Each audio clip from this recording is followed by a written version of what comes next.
Build me an army worthy of Banderbras Duke.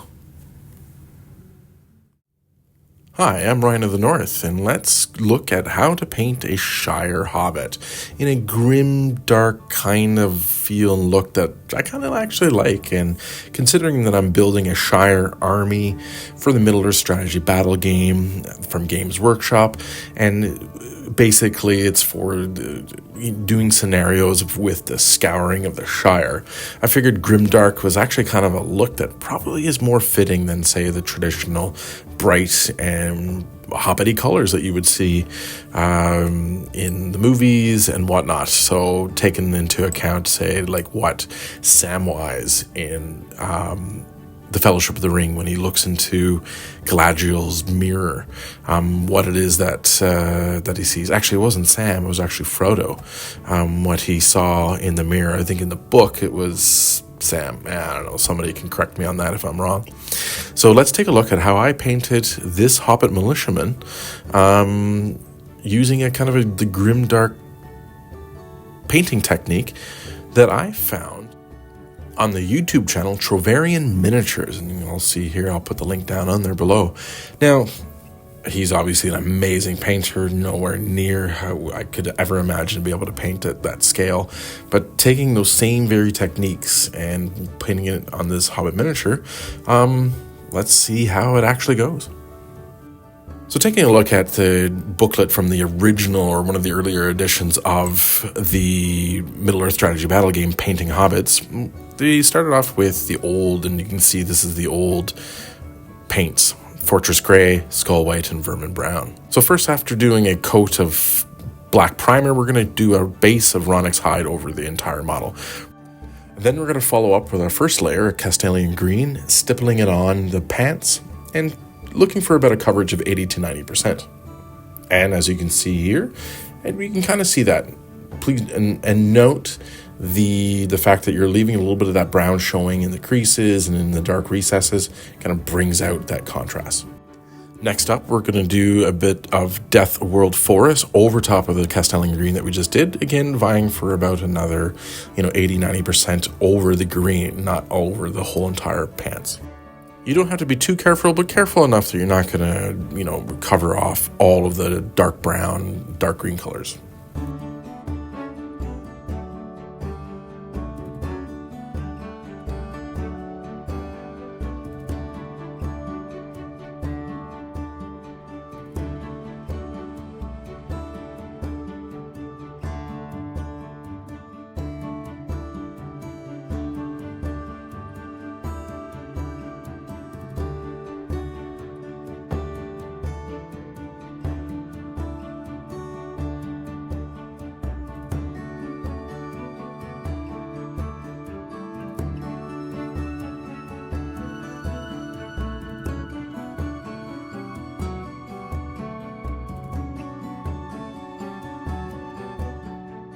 As you can see, we're actually getting a nice little bit of a contrast and a little bit of color and almost a little bit of a kind of a felty, clothy texture to the pants.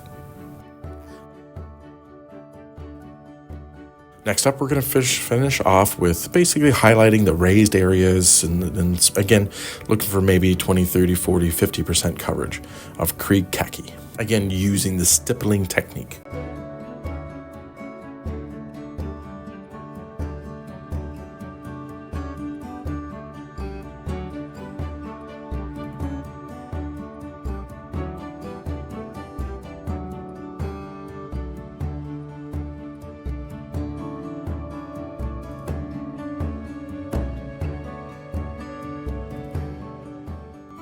After we're done with the pants, let's take a look at the shirt. Now, I wanted to do kind of like a yellowish cream color, so we're going to do a base layer of Zemesi Desert, doing the same stippling technique as we did for the pants, looking for about that 80-90% coverage over the shirt area.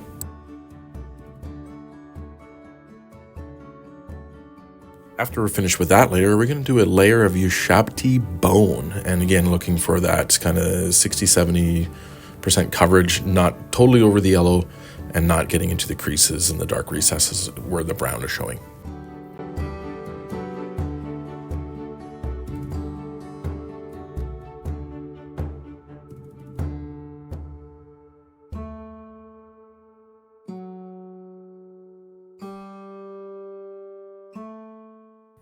And yeah, after just even 2 layers, you can kind of see that yellowishy cream color of the shirt coming out. Don't worry too much about the messiness so far. That's all going to get cleared up with a little bit of a wash towards the end. Next up, let's look at the apron, and using the example from before, we're going to do a layer of administrative gray to start off with. And you can already see with this type of painting, this Grimdark with the brown base layer and then stippling everything over top of it with that little coverage, you can actually start seeing how you're getting a bit of contrast. You're getting the fine details coming out of the model really well with very little effort.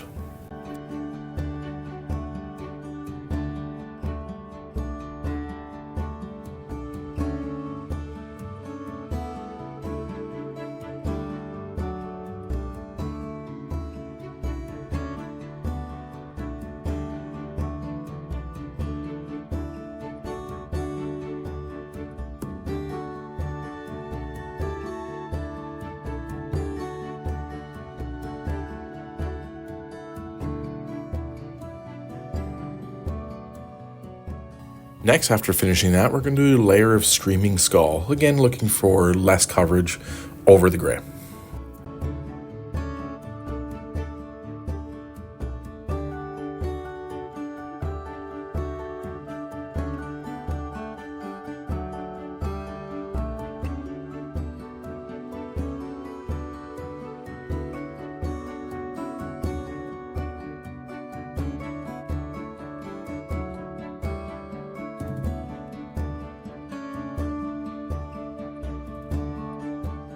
Next, we'll add some highlights with the Wraith Bone, and again, looking only to cover the raised areas and anywhere that the light would kind of shine on.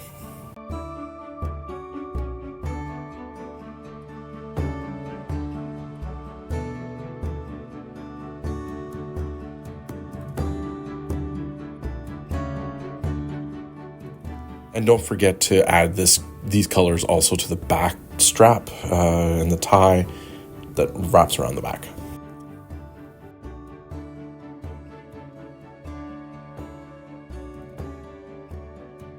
For the shaft of the mallet of the hammer, we're just going to use Steel Legion Drab. Again, looking for about that 80-90% coverage as well. For the suspenders on the trousers, that seems to be most of the Hobbit wear, we're going to use Rigid Leather, which is a color from the Army Painter, Nalzar's Miniatures D&D paint sets. For the skin of the Hobbit, for the arms, the feet, and the face, we're going to use Bugman's Glow as our base. And once we're done with that, we're going to then layer on Acadian Fleshstone, which again, you're looking for that, 80-90%, so you can get some of that darkness from the Bugman's Glow as well as the brown base layer from before. Now, as we look at some of the other details, I forgot to actually videotape doing the hair pieces on the feet and the head. We use a layer of the Baneblade Brown for that. And then also for the steel pieces, like the little clips or the tongs that he has in his apron, and then the head of the mallet, the hammer, we're using a base of Lead Belcher. As you can see with the stippling of the Lead Belcher, you're going over for that 90% feel, so you get some of the brown, which kind of acts like a little bit of a rust. Next up is the washes. We're going to do a Seraphim Sepia first over the apron. We're going to try to kind of move some of the washes into the creases, move it down into areas where you think that the most dirt would collect. And then if you're finding that you're using a little bit too much or you get too much on, just wipe off the tops, put your thumb over top of it, and that helps to kind of bring out the colors again. And if you're not sure if it's kind of what you look, go back over it again with some more wash.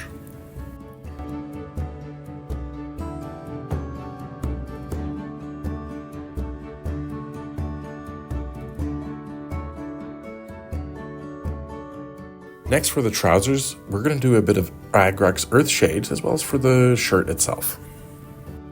Again, looking for into the creases, wiping off any excess that you don't want, getting into those darkened areas that you would naturally see. I do find the wash is such an enjoyable part of the painting process, really drawing and blending in those colors really well.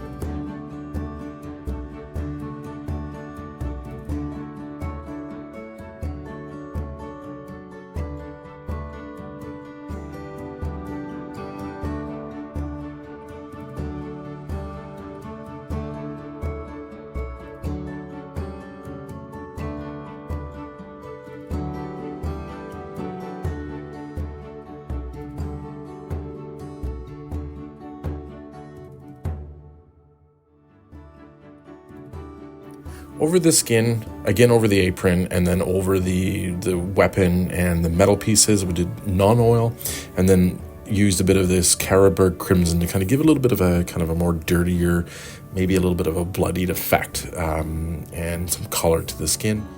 Now with the painting and the model all done, let's base him. So we're going to use the Army Painter Battlefield Basing Glue along with that came with the Battlefield Spacing set.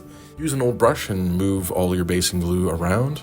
The base, careful not to touch the model because you don't want any of the static grass or anything that you want as a base to be stuck in there. We're taking a little bit of modeling gravel and sticking it on there to add a little bit of flavor to the base of the model. Let's add a little fake rock to it.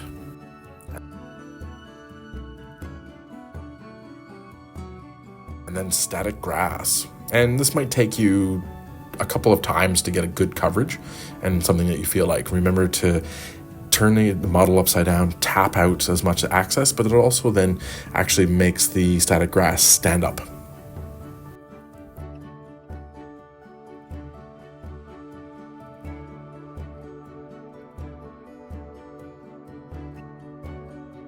Wipe off any of the excess static grass from the base of the model, from the rim.